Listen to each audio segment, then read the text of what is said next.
Bueno, vamos a continuar con nuestra serie acerca de el significado de la iglesia. Y bueno, la semana pasada hablábamos de lo que no es la iglesia. Los que no estuvieron aquí, solamente les voy a hacer una pequeña remembranza de lo que no es la iglesia.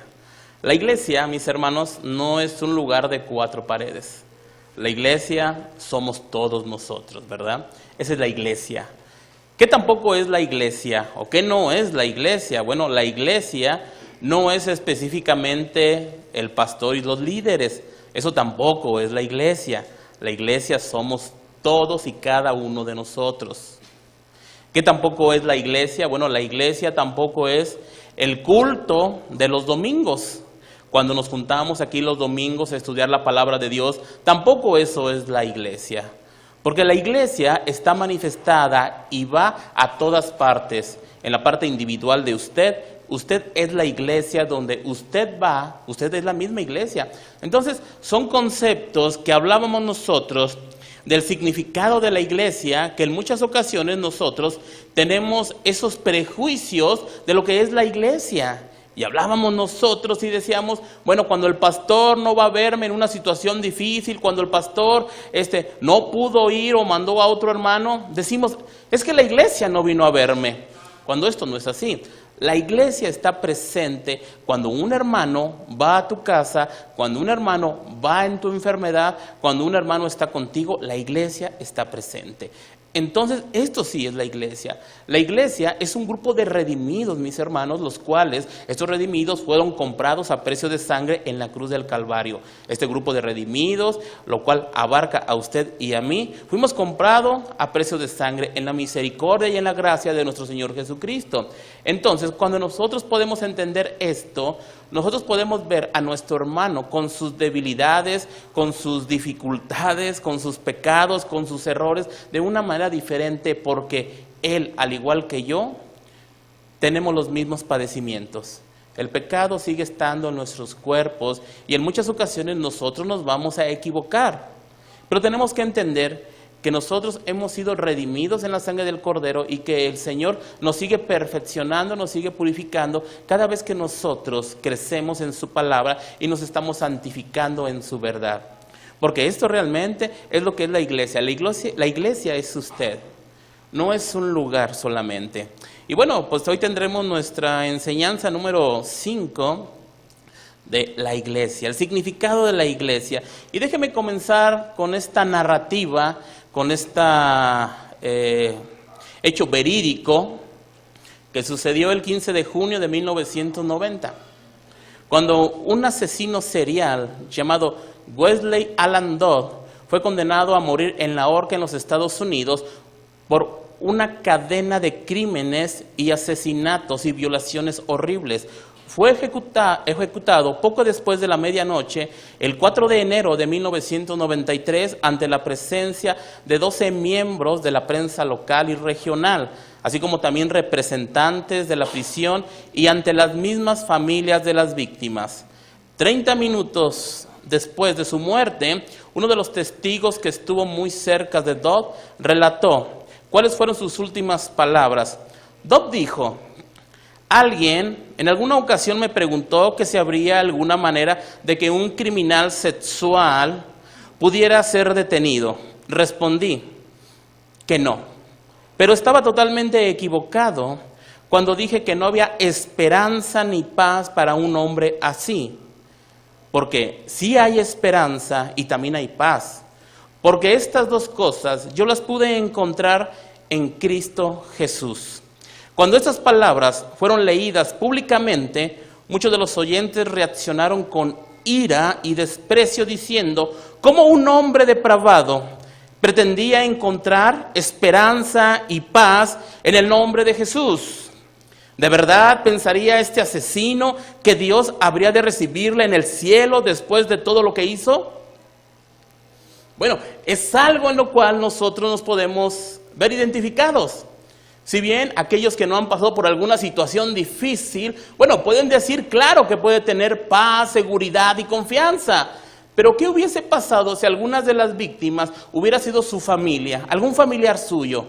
Usted, al igual que cientos de personas que este asesino mató, bueno, usted habría pensado de la misma manera como estas personas dijeron, de una manera enojada, reaccionaron con ira, con coraje y desprecio, diciendo, ¿cómo es posible que éste pueda decir que tiene perdón de Dios?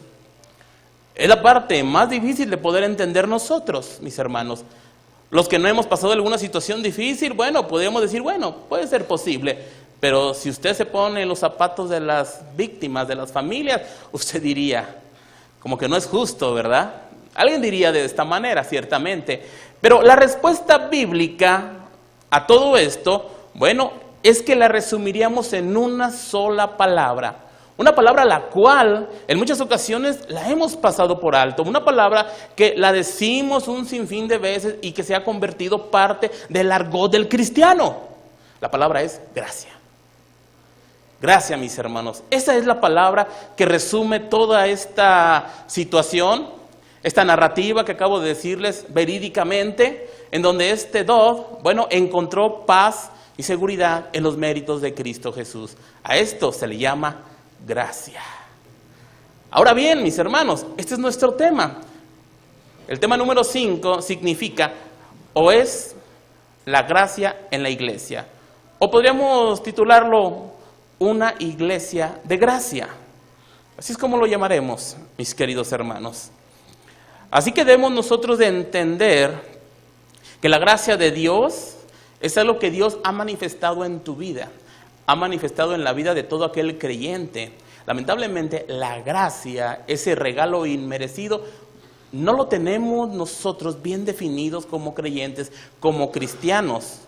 No podemos identificar verdaderamente lo que significa la gracia de Dios, aunque en muchas ocasiones nosotros hablamos de la gracia de Dios, hablamos de la misericordia de Dios, pero realmente no podemos entenderlo cuando esa gracia es derramada hacia los demás.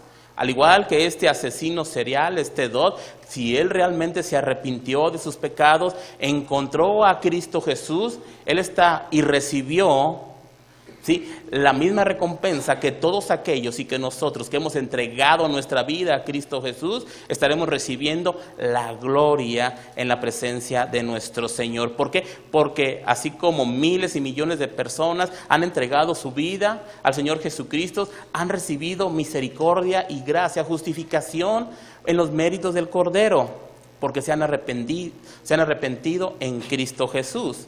Y esto se le llama también fe, mis hermanos. Entonces, nosotros debemos de identificar precisamente lo que es la gracia, esa gracia salvadora, la cual ha venido a formar parte de nuestra vida el día de hoy y que forma parte del entorno de la iglesia cristiana, mis hermanos. Pero acompáñenme a orar. Vamos a orar, mis hermanos, para ponernos en manos de Dios. Decirle, Señor, te damos gracias en esta hermosa mañana, mi Dios. Gracias porque el tema de hoy es un tema hermoso, un tema que abarca muchísimo tu gracia, uno de los atributos inmutables de nuestro Señor. Pero en esta mañana yo te quiero pedir, Señor, que tú nos des de tu gracia, precisamente, de tu misericordia para poder entender este tema y que nosotros salgamos de aquí edificados en tu palabra, mi Dios. Así que yo te pido que bendigas a cada uno de mis hermanos, de los que están aquí, de los que no han podido venir, porque tú sabes cuál es su situación, cuáles son sus necesidades, y en esta mañana, mi Dios, nos ponemos en tus manos para que tú hables a nuestra vida a través de tu Espíritu Santo. Señor, yo te pido, mi Dios, que hables a través de mí y que seamos edificados por tu palabra y tu verdad. En el nombre de Cristo Jesús. Amén. Bueno, es cierto que si bien nosotros en muchas ocasiones no somos capaces de aceptar la misericordia y la gracia de Dios en nuestras vidas, y mucho menos la gracia y la misericordia de Dios en las vidas de otras personas, porque a veces llegamos a pensar que nosotros no hemos sido tan malos, ¿verdad? Por eso Dios se fijó en mí, por eso Dios se acercó a mí. Pero ¿qué sucede cuando aquella persona a la cual dice esta persona que ha llegado a los pies de Cristo fue una persona malvada, depravada totalmente, y no solamente en sus pensamientos, sino en lo práctico, como este asesino Dod? Tenemos aquí en nuestro México aquel asesino también que se llama el Mocha Orejas. ¿Se acordará usted de él, verdad? Y déjeme decirle que pareciera ser que este mocha orejas, a través de la predicación de la palabra, este mocha orejas se convirtió a la fe. Bueno, y esto en palabras mismas del doctor Alducin, que fue uno de los que estuvo ahí con él. Entonces, ¿usted cree que esta persona pudo tener el favor de Dios? ¿Usted qué cree? Pues claro que sí, pero tal vez aquellas familias digan, no es justo esto. Sin embargo, yo le voy a preguntar algo a usted.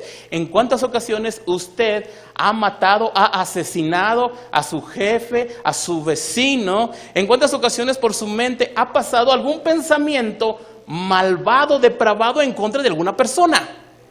¿Ha pasado por su mente o no ha pasado por su mente? ¿En cuántas ocasiones realmente nosotros hemos maquinado un pensamiento que, si bien no lo hemos llevado a la práctica como aquellos asesinos, el potencial está en nosotros, ¿verdad? De la misma manera, entonces, la misma escritura nos dice a nosotros que no hay justo ni aun uno. Hay una separación, hay una depravación de parte del hombre, de la mujer, cuando estos maquinan en su pensamiento maldades y depravaciones. Esta es una condición heredada. Es por eso que los niños pequeños, los pequeñitos, no les tienes que tú enseñar a hacer lo malo, porque lo está integrado por el chip. Le tienes que enseñar a hacer lo bueno a ellos. ¿Te has dado cuenta cómo esos niños pequeños están en la silla y ven al que está al lado otro niño y le jalan el cabello, le quitan la paleta, le quitan el dulce? ¿Por qué? Porque es una condición del hombre, de la naturaleza caída precisamente, y es por esto que nosotros tenemos que entender la gracia de Dios. La gracia está manifestada en todo el libro que se llama Biblia. Desde el Génesis hasta Apocalipsis nosotros encontramos la gracia redentora de nuestro Señor. Gracia, palabra que significa regalo inmerecido. La palabra del griego charis o charis, como tú la encuentres en el Strong, es gracia inmerecida, favor inmerecido, regalo inmerecido. ¿Y cuál es este regalo inmerecido que tú y yo tenemos el día de hoy? Se llama salvación. Lamentablemente, en muchas ocasiones nosotros no entendemos lo que significa la salvación por gracia. A veces nosotros pensamos que nosotros hemos sido tan buenos que Dios se ha fijado en nosotros porque no hemos sido tan malos como aquel violador, como aquel asesino, como aquella persona que tranza. Pensamos nosotros en ocasiones que nosotros merecíamos algo. Pero ¿sabes una cosa? Tu salvación ha sido venido por gracia. Tú no interveniste para nada en tu salvación. Eso es algo que en ocasiones no podemos comprender, y como iglesia debemos de mirarnos los unos a los otros como aquellos pecadores potenciales que podían asesinar, que podían matar, pero que no lo hemos llevado a la práctica, pero que en nuestros pensamientos somos asesinos, violadores y demás. La depravación está en nuestra vida, ciertamente. Y si tú no puedes entender esto, mi querido hermano, si tú dices, no es cierto lo que usted está diciendo, mis pensamientos no han sido tan malvados, no han sido tan perversos, bueno, yo le voy a decir una cosa, entonces usted no se conoce a sí mismo. Porque en algún momento de su vida, un pensamiento depravado, malvado, pasó en su juventud. O tal vez haya pasado el día de hoy, o en esta semana. Pues ese mínimo pensamiento, el resultado es la condenación del infierno en la justicia de Dios. El pecador ciertamente llega a hacer cuando en la perspectiva de la infinita santidad de Dios, el pensamiento se va maquinando. Usted recordará que el Señor Jesucristo dijo, aquel que odie se hace semejante como a un asesino. Aquel que codicie con la mente sin llegarla a tener a una mujer o a un hombre, vamos a extenderlo, se vuelve un pecador, un depravado, por así decirlo de alguna manera. Y todos y cada uno de nosotros, mis hermanos, en la misma justicia de Dios, merecíamos, todos nosotros, desde aquel violador en potencia hasta aquel violador en lo práctico, ambos merecían la condena del infierno. Nadie merecía ser salvo. Al igual que usted y que yo, nadie merecía de nosotros ser salvos, pero más sin embargo, en la infinita misericordia de Dios, Dios decide mandar a su Hijo unigénito, la segunda persona de la Trinidad, a Cristo Jesús, el cual vendría a morir por ti. Ahora bien, Dios para nada redujo su justicia. La justicia de Dios no fue reducida para nada. El único que podía pagar el precio por ti y por mí era el Señor Jesucristo. Y esto solamente fue por gracia. De manera que Dios decide interactuar, enviar a un Salvador, a un mediador, para que satisfaga y satisfizo en Cristo Jesús su justicia infinita. Y para que nos diera realmente a nosotros una salvación que no sería por nuestros méritos, sino que sería por los méritos del Cordero inmolado de Jesucristo. Ahora, esto es gracia, mis queridos hermanos. Si bien nosotros no intervenimos para nada en nuestra salvación, y esto es algo que al hombre le cuesta trabajo entenderlo, porque los que estamos aquí quisiéramos tener el punto 001 de intervención en nuestra salvación. Lamentablemente, déjeme decirle que esto no es así. Usted no decidió seguir al Señor Jesucristo porque usted era una persona depravada, una persona de una mente cochambrosa. Perdón si ofendo a alguien, pero esa era nuestra mente, mis hermanos. En nuestra mente, en muchas ocasiones no está el perdón. En nuestra mente, en muchas ocasiones no está el hacer el bien. En ocasiones en nuestra mente quisiéramos destruir, matar, hacer descender fuego del cielo si pudiésemos, como los boguernes, ¿verdad? Esos hijos del trueno. A veces nos gustaría actuar de esta manera. Pero ¿sabe una cosa? Esto no es así. La gracia de Dios se ha manifestado en nuestras vidas. Y cuando el Señor te encontró a ti, no fue porque tú fuiste más bueno que el mochaorejas. No. La misma Escritura nos dice a nosotros, porque de tal manera amó Dios al mundo que dio a su Hijo unigénito para que todos aquellos que en Él crean, ¿sí?, no se pierdan, mas tengan vida eterna. Mas sin embargo, esto que todos, el Señor quiere que nadie se pierda, está supeditado también a la voluntad también del hombre, mis hermanos. El hombre no quiere acercarse a Dios. ¿Cuántas ocasiones ha venido gente aquí inconversa, gente conversa, gente que dice que ama al Señor, pero no le gusta la misma enseñanza, no le gustan las palabras de la misma Escritura? Lamentablemente la palabra se va a extender y se va a cumplir, como dice la Escritura, en todo el mundo. Todos el día de mañana que lleguen a la presencia de Dios, nadie va a poder decir: es que a mí nadie me dijo de lo que significaba la salvación, ni cómo yo obtendría mi salvación. ¿Sabe una cosa? No habrá ninguna excusa, porque el Evangelio se está transmitiendo, el Evangelio se está dando, y el Evangelio tiene que ser promulgado por sus discípulos, y usted es un discípulo de Jesús, y usted necesita que predicar el Evangelio. Si en algunas ocasiones tal vez usted no lo pueda predicar con la palabra, pero sus actos, sus hechos dicen lo que es, manifiestan el carácter de Cristo. Mire, y acompáñeme precisamente a ver esta parte de la gracia en un texto el cual en muchas ocasiones ha sido malinterpretado, y sobre todo por aquellos o de la religión tradicional ha sido malinterpretado. Pero quiero que veamos esta parte en Lucas capítulo 1, en el versículo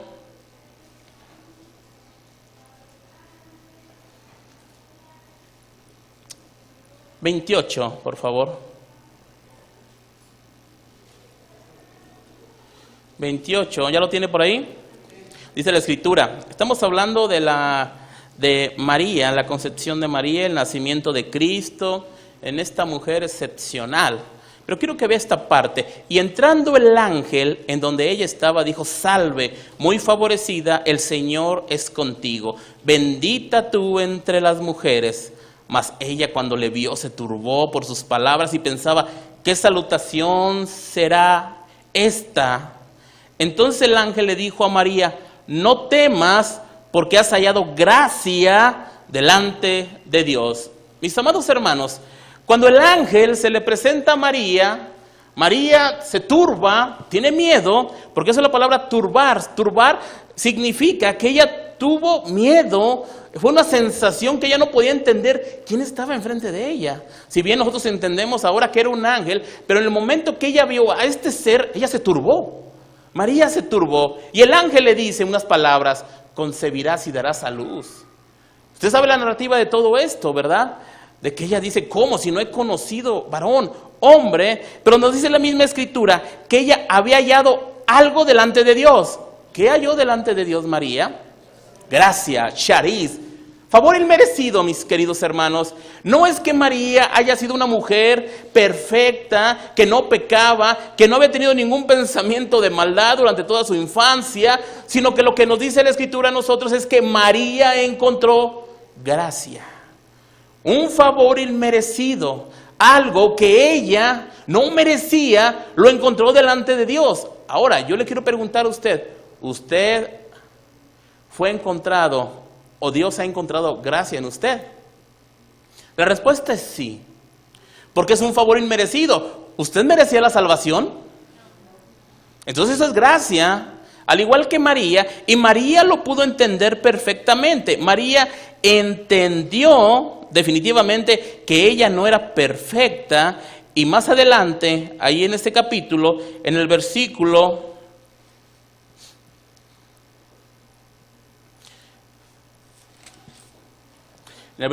46, dice estas palabras: entonces María dijo, después de que fue a visitar a su prima Elizabeth, que traía en su vientre al Bautista, y que brinca el Bautista, ¿verdad? Y una salutación que exalta, ¿verdad?, a la madre de su Señor, mas no a María como superior a Dios. Pero fíjese lo que dice el versículo 46, dice: entonces María dije, engrandece mi alma al Señor, y mi espíritu se regocija en Dios mi Salvador, porque ha mirado la bajeza de su sierva, pues he aquí, desde ahora me dirán bienaventuradas todas las generaciones.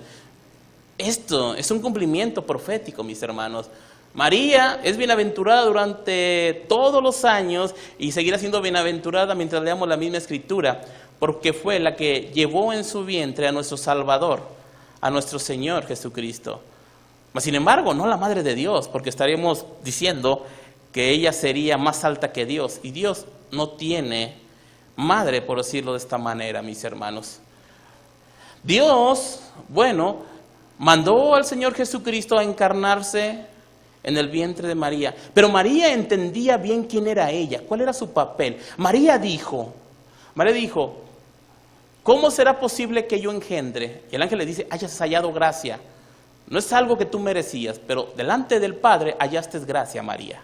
Ahora bien, María traía consigo ese pensamiento, y eso es precisamente lo que Lucas en el capítulo 1 centra. La centralidad de María, la centralidad de esta enseñanza está dada en la gracia de Dios, en la gracia salvadora, en la gracia del Redentor, en Cristo Jesús, que vendría en un momento dado, nacería y moriría por nosotros, y nos ofrecería la redención, la salvación a través de misericordia y de gracia, mis hermanos, de algo que no merecíamos. María dice, por lo tanto, engrandece mi alma al Señor. Lo que nosotros estuvimos haciendo durante la alabanza fue engrandecer al Señor por sus atributos, por sus méritos, por lo que Él es al Señor Jesucristo. Y mi espíritu, dice María, se regocija en Dios, mi Salvador. Mis queridos hermanos, si María fuese madre de Dios, ¿por qué María está diciendo y por qué dice que Dios es su Salvador? Aquí nosotros podemos entender perfectamente que María puede entender que ella estaba supeditada también a un Salvador, y ese Salvador sería Cristo Jesús. María también se arrepintió. María también creyó en el Salvador, en Cristo Jesús. Y dice María en el versículo 48, porque ha mirado la bajeza de su sierva, mis hermanos. Esta palabra bajeza es una palabra que se traduce en el original humillación. Dice, ha mirado la humillación de su sierva, ha mirado a esta mujer, la cual no debería de tener misericordia ni gracia a Dios para conmigo. María estaba reconociendo su condición. María sabía quién era ella delante de Dios. Ha mirado la bajeza de su sierva, pues he aquí, desde ahora me dirán bienaventuradas todas las generaciones. María sabía precisamente que ella necesitaba de un Redentor, de un Salvador. María sabía que había hallado un regalo inmerecido, lo cual se traduce en la gracia de Dios. De manera, mis hermanos, que nosotros tenemos que entender que la gracia de Dios puede ser definida como los favores gratuitos de Dios. Favores que recibimos de la mano de Dios a pesar de que lo único que merecíamos nosotros era su ira y su justicia a causa de nuestro pecado. ¿Podemos entender esto, mis queridos hermanos, mis amados? ¿Entendemos que lo que merecíamos nosotros solamente era la ira de Dios por esos pecados que nosotros cometemos? Mas sin embargo los hemos pasado tan alto nosotros que hemos abusado de la gracia de Dios. Muchos de nosotros hemos abusado de la gracia de Dios siendo cristianos. Hemos hecho lo contrario a lo que la misma Escritura nos habla a nosotros de nuestro comportamiento, de nuestro actuar los unos para con los otros y sobre todo dentro de la misma iglesia. Ya no hablemos de la parte externa, porque nosotros estábamos diciendo la semana pasada que nosotros reflejamos nosotros a la iglesia cuando nosotros salimos, ¿verdad? Entonces, si tú no reflejas la condición de Cristo que vino a morir por su iglesia, si tú en tu vida no reflejas el carácter de Cristo, entonces tú estás menospreciando la cruz del Calvario. Porque de tal manera amó Dios al mundo que dio a su Hijo unigénito, pero ese Hijo unigénito que se llama Jesucristo amó tanto a su iglesia. ¿Y quién es la iglesia? Diga yo, nosotros, ¿verdad? Amó tanto a su iglesia que se entregó a sí mismo por ella. Entonces tú no puedes decir el día de hoy que si tú sales, la iglesia ya no está congregada, ya no está reunida. Es la iglesia en lo individual. Y tú tienes que manifestar, así como María pudo engrandecer el nombre de su Señor, tú tienes que engrandecer el nombre de tu Señor también el día de hoy. Y sobre todo cuando estamos reunidos como iglesia congregacional, cuando nos congregamos nosotros, porque tenemos algo en común. Esa comunión, que es de común unión, nos une en Cristo Jesús. Entonces, mis queridos hermanos, tú debes y yo debemos de entender esta parte, que lo único que nosotros merecíamos era la ira de Dios a causa de nuestros pecados, pero que en la figura, en las virtudes, en los atributos de nuestro Señor Jesucristo y por medio de la fe es que nosotros hemos hallado eso que se llama gracia. Ahora bien, Dios fue misericordioso con nosotros para salvarnos, no por nuestros méritos. No, nuevamente lo vuelvo a afirmar, a ratificar de una manera rotunda. No fueron tus méritos, no fue tu hermosa cara, no fue tu profesión, tu carrera, no fue tu elocuencia, no fue tu vestir. Fueron los méritos de Cristo Jesús. Mis hermanos, lamentablemente nosotros no podemos entender en ocasiones esto y quisiéramos tener algo de participación en la salvación, ¿no? Porque es difícil poder entender ello. Porque el hombre siempre está acostumbrado a hacer algo para poder recibir, ¿no? Pero en la salvación no existe esto, mi hermano y mi hermana. El Señor te encontró. Aunque alguno pueda decir, yo andaba buscando al Señor, no es cierto, tú no andabas buscando al Señor. Tú andabas buscando a tu Dios a tu conveniencia. Por eso son muy populares aquellos lugares donde se les da un evangelio al gusto del cliente. Hoy tú puedes encontrar evangelios a tu gusto. O sea, ¿qué quieres? ¿Qué es lo que te gusta? ¿Fumar, tomar, drogarte? ¿Qué es? Hay para ti un sinfín de situaciones. ¿Cuántas mujeres quieres tener? No te preocupes, también hay uno para ti. ¿Cuántos hombres quieres tener? También hay una para ti. Ahora, ¿qué es lo que hacen solamente? Bueno, tergiversar la misma escritura y adaptar los versículos, sacándolos fuera de contexto y provocando un pretexto. Es por esto que nosotros, cuando venimos a la misma escritura, cuando a ti se te presentó el Señor Jesucristo de la manera correcta, hubo un rechazo. En todos y cada uno de nosotros, al inicio hay un pequeño rechazo. No queremos saber de ese Dios que me está demandando algo de mí. Decimos, sí te quiero seguir, Señor, pero no me quites lo que a mí me gusta. Porque cuando tú tienes problemas, dificultades, bueno, tú dices, voy a buscar a Dios. ¿Y cuántos de nosotros buscamos a Dios de la manera incorrecta en todas las religiones? Fuiste a la iglesia tradicional, te aventaste unas novenas, unos cuantos rosarios y no encontraste a Dios. Fuiste a la iglesia mormona con los testigos de Jehová buscando a Dios y lo único que encontraste fueron peyorativas de restricciones para la manera de acercarte a Dios. Ahí no estaba Dios. Fuiste a parar de sufrir y llegaste a una iglesia a parar de sufrir y seguiste sufriendo. Ahí no estaba Dios. Pero cuando se te presenta la verdad, cuando se te presenta el evangelio de salvación y lo que Dios demanda de ti, entonces dices, eso no me gusta a mí. porque Dios es muy malo, Dios me está restringiendo. ¿Sabes una cosa? Dios no te restringe. Cuando tú no entiendes la voluntad de Dios y su ley para tu vida, entonces es restrictiva la palabra de Dios. Pero cuando tú entiendes que la ley es en beneficio tuyo, la voluntad de Dios es en beneficio tuyo, entonces tú puedes caminar en paz, en seguridad y en tranquilidad. ¿Qué fue lo que encontró este asesino? Encontró verdaderamente al Dios de la Biblia. Por eso el apóstol Pablo en Romanos capítulo 3, 27 nos dice a nosotros: ¿dónde está pues la jactancia? Queda excluida. ¿Por cuál ley? ¿La de las obras? No, sino por la ley de la fe, mis queridos hermanos. ¿Dónde está tu jactancia? ¿Dónde está el hecho de decir yo era tan bueno, yo no era tan malo como mi vecino, yo no era tan malo como el hermano que tengo al lado? Por eso es que Dios a mí me escogió. Mi querido hermano, Dios te ha encontrado a ti, tú no lo encontraste. Al igual que Moisés en la zarza ardiente, el que llamó a Moisés fue Dios. Moisés veía algo de lejos, al igual que muchas personas pueden ver en ti esa zarza ardiente, pero viéndola de lejos. Pero el llamado viene precisamente de Dios. Ese llamado que Dios te está haciendo es para que tú entres en tierra santa, en lugar santo, y te santifiques. Ahora bien, el llamado viene de parte de Dios. Pero hay algo en ti en lo cual tú puedes voltear, porque Dios ha dado una libertad al ser humano para poder voltear la mirada hacia Dios.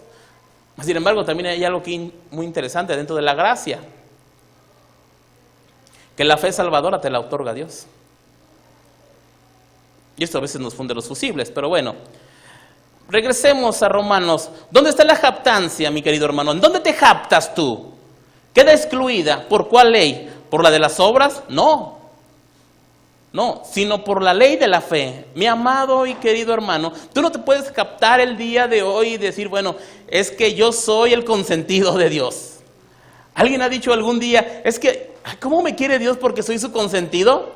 Error, rotundo error, porque Dios no tiene consentidos. Porque si fueras el consentido, serías un niño malcriado, desobediente y desobligado.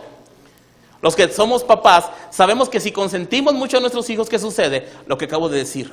Es un niño malcriado, desobediente y desobligado. ¿Por qué? Porque hacemos lo que el niño quiera y Dios no tiene consentidos.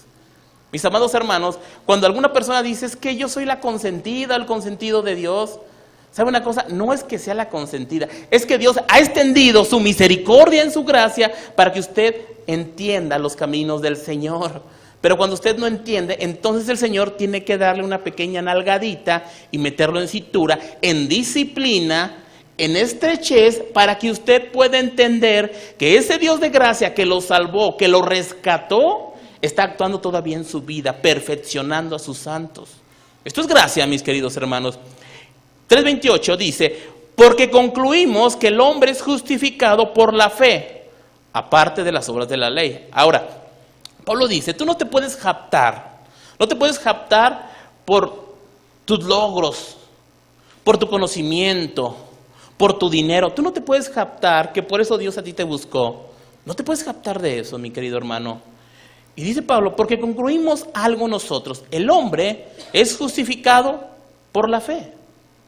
Si bien nosotros hemos sido justificados por la fe redentora, la fe salvadora en Cristo Jesús, nuestras obras, dice Isaías 64:6, son como trapos de inmundicia. Esas obras las cuales nosotros, delante de Dios, no son nada.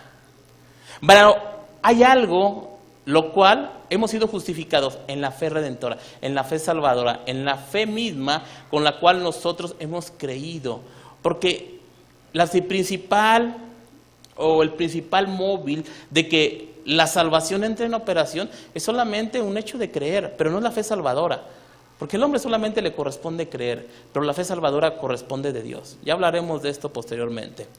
Pero mis amados hermanos, la fe, dice Pablo, aparte de las obras de la ley. Ahora bien, ¿qué significa esto que la fe aparte de las obras de la ley? Bueno, has sido justificado por la fe, pero está en correlación con lo que dice Santiago. Muéstrame tu fe sin tus obras y yo te mostraré mis obras por mi fe. Ciertamente la fe y las obras van juntas. Pero las obras no te llevan a la salvación, solamente la fe. Pero una de las evidencias por lo cual podemos ver nosotros que tú eres salvo el día de hoy es que la fe salvadora, la fe redentora, la justificación y esa fe que tú tienes en el Señor Jesucristo te lleva como preámbulo de que tú hagas buenas obras. O sea, las obras que tú haces estando en la fe son una evidencia de que eres hijo de Dios. Y una persona que ha nacido de nuevo, que tiene fe, siempre se verá a través de sus obras. Pero no viceversa. Las obras no te otorgan la fe. Los méritos de tus obras tendrán un galardón, pero siempre y cuando vengan acompañados de fe. Porque si no se queda solamente en humanismo, humanitarismo solamente. Efesios 2:8 no lo aclara. Porque por gracia habéis sido salvados por medio de la fe. Nuevamente, por gracia, mis hermanos. Dice Pablo, por gracia, por un regalo inmerecido, es que han sido salvados. Pero ¿cómo fue la salvación? Fue algo inmerecida, pero hay algo que operó ahí, por medio de la fe. Ahora bien, increíblemente, esta fe, dice el autor, dice Pablo, esta fe no es de ustedes. Creo que se den cuenta en esta parte. Esa fe no es de ustedes. Y sé que aquí me voy a meter en un conflicto calvinista y arminianista. Pero yo no estoy para resolver conflictos de hace 500 años entre dos grandes teólogos. Yo estoy para hablar de lo que dice la misma Escritura. Y la Biblia dice que la fe salvadora no provino de mí. Ahora, es muy difícil manifestar esa fe salvadora siendo propia nuestra, porque si nosotros la manifestásemos, entonces diríamos que nosotros estamos teniendo el 0.0001% de intervención en el plan redentor de Dios, cuando esto no es así. Es obra exclusiva de Dios, del Redentor, porque entonces ¿a qué vino a morir Cristo en la cruz del Calvario? Sin embargo, sé que alguno va a decir, ay, pastor, pero la salvación se pierde, la salvación no se pierde, es que yo decidí. Quiero que entendamos algo, mis queridos hermanos. Hay una decisión de parte de nosotras, pero no es una obra. Hay un creer, como que en el Polo Norte hay pingüinos, ¿verdad? ¿Usted cree que en el Polo Norte hay pingüinos? ¿No cree que hay pingüinos? ¿Cuántos creen que hay pingüinos en el Polo Norte? Pues déjeme decirle que en el Polo Norte no hay pingüinos. No hay pingüinos, es en el sur donde hay pingüinos. En el norte no hay. Y sabe una cosa, pero algunos dijeron, sí, creo que hay pingüinos. Es exactamente, ¿cuántos creen que existe Dios allá afuera? Todos creen. Pero en esa creencia tiene que venir después una fe salvadora, una fe que redima realmente. Pero dice Efesios, esto no es de ustedes, no es de nosotros, sino que todo le pertenece a Dios, por Él y para Él. Ahora sé que algunos dirán, bueno, entonces estamos predestinados, unos para salvación y otros para condenación. Problema muy grande entre las doctrinas del Tulip. Que los que han estudiado saben lo que estoy hablando, los que no, así quédense mejor. Porque es un conflicto tanto de que te doy afirmación para uno, te doy afirmación para otro, pero lo único que puedo entender es que si nosotros estamos aquí es porque Dios nos rescató, nos redimió y nos llamó a formar parte de su rebaño. ¿Sí? Entonces, si bien creemos nosotros que la salvación no se pierde, ¿por qué? Pero no estoy hablando de salvo siempre salvo, porque la salvación es por gracia, porque una de las evidencias de que eres salvo es que la manifestación de tu fe va estrechamente relacionada con tus obras, y esa es la perseverancia de los santos. Tú tienes que perseverar precisamente en la fe redentora y salvadora de Cristo Jesús, porque si tú dices, es que yo soy salvo y ando en el mundo haciendo lo que me da mi regalada gana, ¿qué? No eres salvo, eres, no sé qué eres, porque en hipócrita llegan de verdad. O sea, yo ya soy salvo, a mí me dijeron que ya soy salvo. No es cierto, mi querido hermano. Hay algo que se llama apostasía, y está dentro de la iglesia, sí podemos apostatar. Pero voy a decirle algo, aquel que apostata es que nunca fue hijo de Dios. Simplemente estuvo aquí, le gustaron los regaños, le gustó la palabra, le gustó la alabanza, pero apostató, se va, se aparta totalmente. Porque algunos se apartarán, pero regresarán como el hijo pródigo. Ahora bien, esto es gracia, mi querido hermano. Gracia y favor inmerecido. Estamos en Efesios 2:8, ¿verdad? Yo creo que vamos a dividir la enseñanza en dos partes porque no vamos a alcanzar a terminar. Ya me gustó, ¿verdad? Bueno, voy en la segunda hoja y no acabo. Efesios 2:8 dice, porque por gracia habéis sido salvados por medio de la fe, y esto no es de ustedes, sino que es, dice, don de Dios. Mi querido hermano, tú tienes que estar muy agradecido y yo tengo que estar muy agradecido con Dios, porque la salvación fue un don de Dios, algo que yo no merecía, y por eso dice, no por obras, no por el dinero que tú des altruistamente, fundes un orfanato, un asilo de ancianos, hagas una iglesia, le des al pastor cientos de miles de pesos. No es por esas obras que te vas a salvar. ¿Por qué? Porque si fuese así, entonces el día de mañana tú llegarías al cielo y estarías en la presencia del Señor. Llegaría Ricardo, llegaría Martín, y diría Martín, es que yo hice esto y esto. Y Ricardo diría solamente, pues yo solamente creí. Y el Señor dice, como tú hiciste más, te voy a poner en un lugar especial, ¿verdad? Y tú, bueno, te va a tocar allá en la orilla. Esto no es así. No por obras, para que nadie se gloríe. Y aquí está precisamente esa salvación por gracia. No es para que te gloríes, mi querido hermano. Pero si alguien se tiene que gloriar, gloríese en Cristo Jesús. Porque la gloria le pertenece y todo el honor, todo el poder le pertenece a nuestro Señor solamente. No debe haber obra, para que tú te gloríes. Segunda de Timoteo, capítulo 1, versículo 8, hablando en este mismo contexto acerca de esta gracia, está hablando el apóstol Pablo al joven Timoteo, de 50 años, fíjese, joven, ¿verdad? El Timoteo, estaba joven, 50 años, joven, claro que sí. Timoteo más o menos era la edad segunda de Timoteo, capítulo 1, versículo 8, dice, por tanto, está hablando Pablo a Timoteo, le dice, no te avergüences de dar testimonio de nuestro Señor, ni de mí, preso suyo, sino participa de las aflicciones por el evangelio según el poder de Dios. Mis hermanos, ¿habrá aflicciones en la predicación del evangelio, en seguir a Jesús? Y mira, no necesariamente te está diciendo que vayas y prediques a las calles para que tengas aflicciones. El evangelio corresponde desde Génesis hasta Apocalipsis, porque el evangelio son nuevas, y las nuevas están escritas en un orden que se conforma y se estructura con toda la palabra. Mira, las aflicciones llegan a nuestra vida cuando la palabra de Dios te dice que ese pecado que tienes arraigado, que no has entregado todavía, lo tienes que entregar. ¿No hay aflicción ahí? Hay aflicción claramente. Entonces, participa de las aflicciones por el evangelio. ¿Y cuánto más cuando predicas el evangelio vienen aflicciones a tu vida? Versículo 9, quien nos salvó y llamó con llamamiento santo, no conforme a nuestras obras.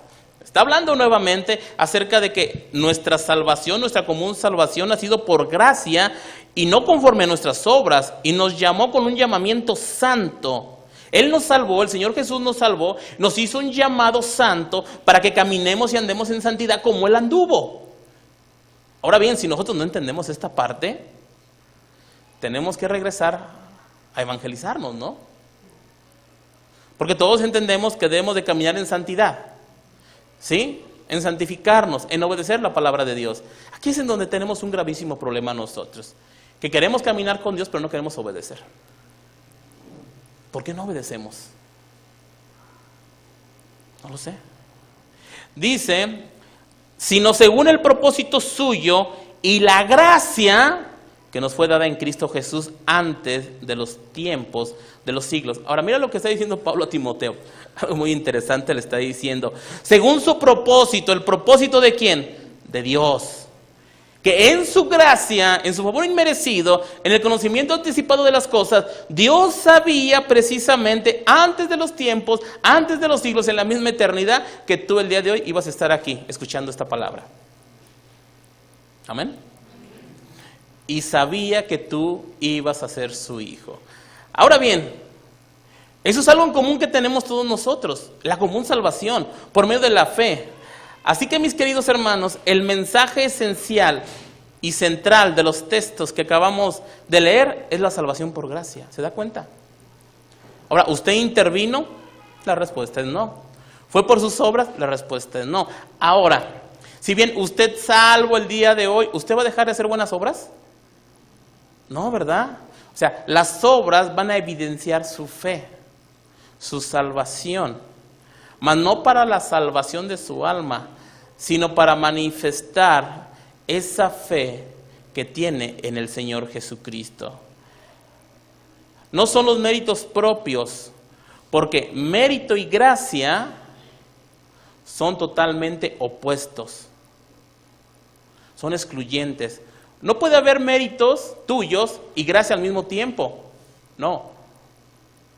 Tiene que haber gracia, mi querido hermano, primeramente para que pueda haber obras, pero no mérito, no meritoria. La gracia es excluyente de los méritos. La gracia es por sí sola, mi hermano. La gracia es inmerecida para nosotros y quiero que nosotros entendamos esto. La única razón por la cual Dios te ha salvado es por su gracia. Porque Él así lo quiso. Porque si Dios hubiera dicho, todos van al infierno, sería justo. Uno dijera, pero ¿cómo va a ser justo que Dios me mande al infierno? Sí, por tu pecado.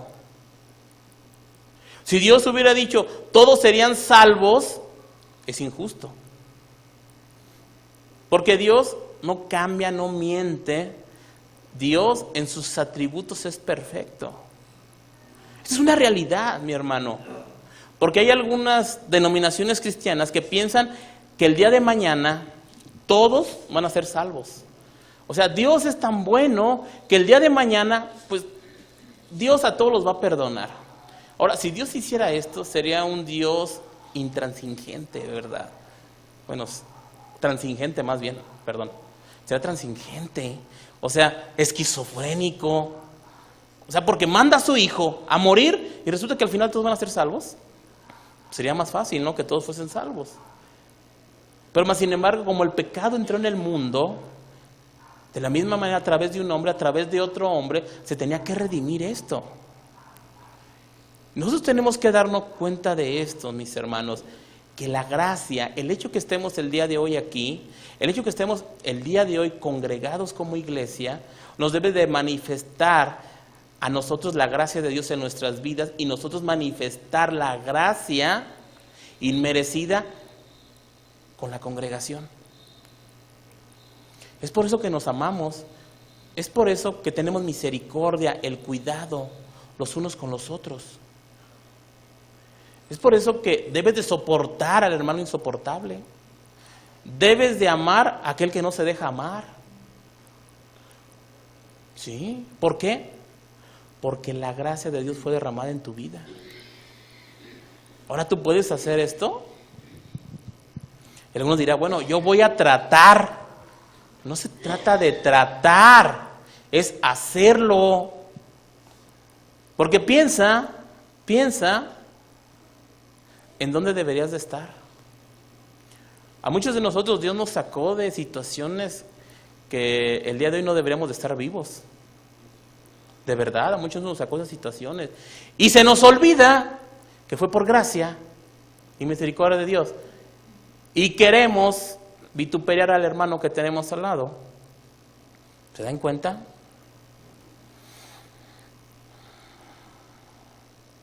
Ahora bien, entendemos que la gracia viene de parte de Dios, la salvación viene de parte de Dios, formamos una iglesia de gracia, ¿verdad? O sea, porque todos los que estamos aquí fuimos salvados por pura gracia, no por méritos propios.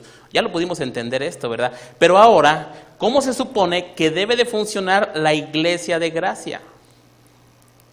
O dicho de otra manera, ¿cómo debe de funcionar y relacionarse entre sí el grupo de cristianos, de creyentes que han sido salvados por la gracia de Dios? ¿Cómo? Pues de la misma manera, por gracia, exaltando y alabando a Dios, porque ese es el principal y más básico fundamento de todos nosotros que hemos sido rescatados por gracia. Y al igual como María Recibió gracia, ¿verdad? Al igual que tú y yo recibimos gracia. Y María lo que hizo fue exaltar a Dios. Hizo una doxología. Hizo una exaltación de Dios, mis hermanos. Ahora, ¿por qué lo hizo? Porque ella entendía quién era ella y quién era Dios. Dice, yo soy lo más bajo, lo más vil, y tú eres lo grande y lo excelso, Señor. Ella lo pudo entender. ¿Usted lo puede entender? Porque la iglesia está formada de gente común y corriente, pecadora, que merecía la muerte. Pero Dios, a través de su misericordia, nos ha libertado y nos ha dado gracia de la salvación.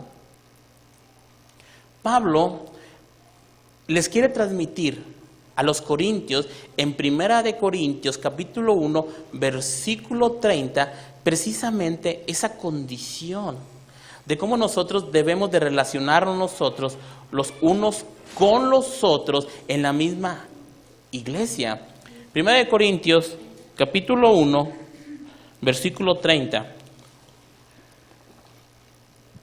Dice la Escritura, mas por Él estáis vosotros en Cristo Jesús, el cual nos ha sido hecho por Dios sabiduría, justificación, santificación y redención, para que, como está escrito, el que se gloríe, gloriese en el Señor.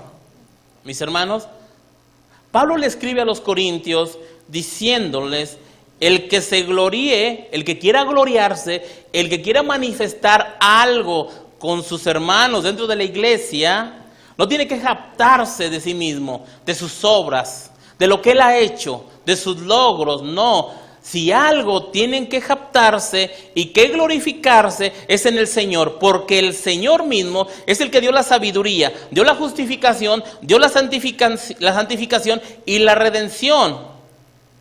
¿En quién? En Cristo Jesús. Ahora bien, esta relación que habla el apóstol Pablo en la iglesia de Corinto es la relación que debe tener la iglesia en lo individual, la iglesia en lo congregacional, la iglesia que no se jacta y que no ve con ojos de menosprecio al otro hermano. Porque la jactancia debe de venir en Cristo Jesús. La jactancia de decir, bueno, es que yo me junto solamente con ingenieros porque soy ingeniero. Eso es jactarte en tus méritos. Yo no me junto con el albañil porque no es de mi nivel. Eso es jactancia propia, mi hermano. Yo no me junto con aquel porque parece que tiene mucho dinero y es de alta posición económica. Eso es jactancia en sí mismo. Si por algo te vas a jactar, jáctate en que Cristo Jesús te libertó, te justificó, te santificó y te ha glorificado en su Hijo Jesucristo. Entonces, el mayor milagro que nosotros podemos ver dentro de la Escritura, con personas diferentes, de diferentes posiciones sociales, de diferente ideología cultural, social y económica, es que Dios mismo, a través de la salvación, por gracia, hace un milagro tremendo. Que de todo esto que acabo de hablar, nos podemos relacionar los unos con los otros, porque tenemos una común unión. Y se llama Cristo Jesús. Si tú el día de hoy todavía menosprecias a alguno de tus hermanos que está aquí en la iglesia, ¿sabes una cosa? No has entendido el principio de la gracia. La doctrina de la gracia no está en ti. No puedes entender que ese albañil, que ese doctor, son igualmente de importantes para Dios. Y para ti debe de ser de igual importancia dentro de la iglesia. No sé si me estoy dando a entender. Entonces tú no puedes ser excluyente. Ahora, te voy a decir una cosa. Esto no quiere decir que los hagas con padres y comadres. Lo único que estoy diciendo es que debes de ver con amor a ese hermano. Porque sí, habrá situaciones en las que te lleves mejor con una persona. Y esto no tiene nada de malo. Los 12 discípulos, había con algunos que se llevaban mejor. Pero los 12 se amaban. ¿Sí? Juan siempre estaba pegado al Señor y Pedro siempre andaba de rebelde, así como lloviznando. Mi querido hermano, debemos de entender algo, que si la salvación ha sido dada por gracia, de gracia tenemos que dar lo que nos ha sido dado por gracia. En el proceso de la salvación de la iglesia de Dios por gracia, no fue por méritos propios, fue por los méritos de Cristo Jesús. Debemos de entenderlo nosotros de esta manera. En el año de 1987 hubo una noticia muy sonada de una tal bebé Jessica en los Estados Unidos.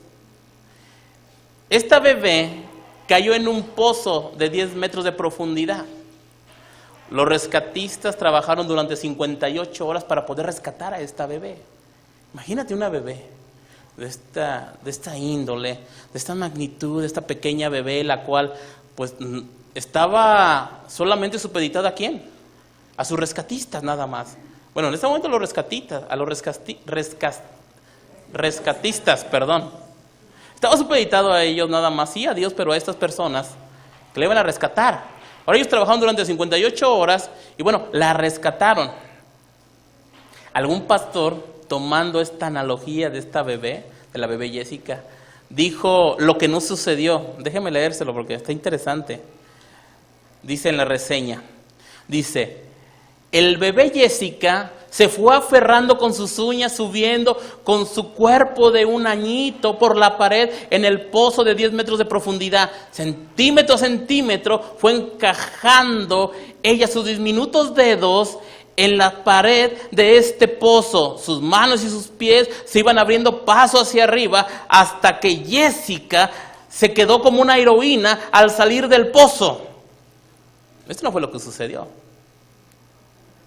Este es un contraste entre lo que realmente sucedió. Lo que sucedió con esta bebé fue algo muy parecido a lo que nos sucede a nosotros en la salvación. Esta bebé no fue ella quien tuvo que hacer algo para poder salir del pozo. Los méritos recayeron en los rescatistas, mis hermanos. Al igual nosotros, el único héroe, el único rescate o el rescatista que murió por nosotros, que nos salvó, que no le costó 58 horas, sino que le costó toda su vida, y literalmente fue toda su vida porque derramó toda su sangre, fue el Señor Jesucristo. Esa bebé no tuvo ningún mérito en ser rescatada. Fueron aquellos hombres que fueron por ella. Al igual nosotros, mis hermanos, estando en el pozo de la desesperación, en el pozo de la perdición, el Señor volteó la mirada hacia ti, te extendió su diestra y te sacó. Los méritos totales fueron de Cristo Jesús. Nada fue tuyo. Es más, al igual que esa bebé que no podía hacer nada por salir, al igual tú tampoco podías salir de ese pozo de la desesperación. Ahí estabas en ese pozo cenagoso, en el pecado revolcándote, ahí, por gusto propio. Porque tú no querías y muchos todavía no quieren salir de ese pozo de la desesperación. Es por eso que el mensaje de la gracia está centrado total en las Escrituras, en los méritos de Cristo Jesús. Es por eso que Romanos 5:8 nos dice, mas Dios muestra su amor para con nosotros, en que siendo aún pecadores, Cristo murió por nosotros. Cristo murió por ti, no porque tú lo merecieras, sino por gracia. Por algo que tú no merecías. Ahora, ¿cuál es tu respuesta al Señor? ¿Abandonarlo, dejarlo? Y yo te digo, abusamos de la gracia, mi hermano, mi hermana, abusamos de la gracia en el hecho que nosotros leemos la misma escritura y nosotros le decimos, Señor, te amo tanto, pero desprecio tu iglesia. Señor, te amo tanto, Señor, pero me quedé dormido para ir a la alabanza. Señor, te amo tanto, Señor, que sabes una cosa, el mensaje que recibí el día de hoy me entró por aquí y me salió por acá. Mi hermano, si nosotros hacemos esto, es porque no hemos entendido la gracia salvadora del Señor en nuestras vidas. Nuestras vidas le corresponden al 100% al Señor. Ahora, con eso no te estoy diciendo, deja tu trabajo los domingos. No. Si Dios te puso en ese trabajo, Dios sabe lo que necesitas. Pero lo que sí te estoy diciendo es que si tú tienes tiempo, dejes de ver el partido de fútbol, porque es más importante lo que Dios quiere hablar a tu vida que el partido de fútbol. ¿Verdad? Habrá situaciones en las cuales realmente tú no puedas congregarte, pero Dios sabe el por qué lo está haciendo, porque Dios está trabajando contigo. Pero hay situaciones en las cuales Tú pudiendo ir, no vas. Ahora bien, ¿acaso eso no es abusar de la gracia de Dios? ¿No es abusar eso de la gracia de Dios? ¿Y por qué lo hacemos? ¿Por qué abusamos de la gracia de Dios? ¿Alguien lo sabe? Porque somos hombres y mujeres que no hemos entendido la gracia. Ahora, todos los atributos de Dios están relacionados. ¿Se acuerdan de la enseñanza que di acerca de la gloria de Dios? Pues la gloria de Dios está acompañada de la gracia. Y la gracia está acompañada de la misericordia. Y la misericordia está acompañada de la justicia de Dios. Y la justicia de Dios está acompañada de la ira de Dios. Y la ira de Dios está acompañada de las bendiciones de Dios. Mis queridos hermanos, Dios es inmutable. Y si Dios habla de gracia, es porque todos sus atributos están puestos en funcionamiento en Él. De la misma manera, la iglesia, nosotros, como hermanos que somos en la gracia del Señor, debemos de manifestar esta gracia, porque de tal manera nos amó a nosotros, que Cristo murió por nosotros. Debemos de reconocer el propósito por el cual Cristo murió por nosotros y exaltar a Cristo en todos los medios, en todo lugar, en todo tiempo. Eso es la gracia. Eso es una iglesia de gracia. La iglesia está conformada de hombres y de mujeres que han sido rescatados por la gracia eterna e infinita del Señor Jesucristo. Amén. Vamos a dejar ahí, continuamos la siguiente semana en la segunda parte. Vamos a orar, mis queridos hermanos.